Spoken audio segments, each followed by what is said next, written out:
More than 750,000 Arizonans have gotten at least one shot of the coronavirus vaccine, the demand so far outpacing supply. But a big question remains, are doses being distributed fairly to communities throughout the state? ABC 15's Cameron Polam has more on the information we've been asking officials for weeks and why it's so important. Why is it important to track who is getting the vaccine, and is the state of Arizona providing this data?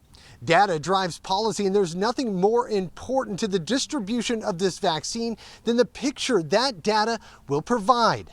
Right now, 22 states in the country are actively providing ethnicity breakdowns of who is getting the shot. And what it shows is a huge disparity between the groups who've been hit the hardest and those who've gotten the lion's share of the vaccine. For instance, in North Carolina, African Americans made up 25% of COVID deaths, but have only received 10% of the state's vaccines so far. Compare that to white residents who made up 65% of the deaths, but have gotten 82% of the vaccine so far.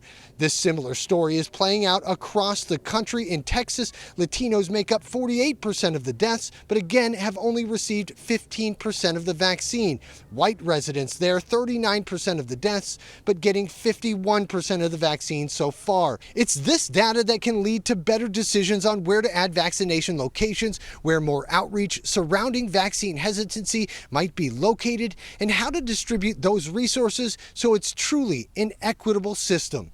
After multiple requests, the state did provide some of that data, including gender, age, and ethnicity. We're going to take a hard look at it and bring you what we learned.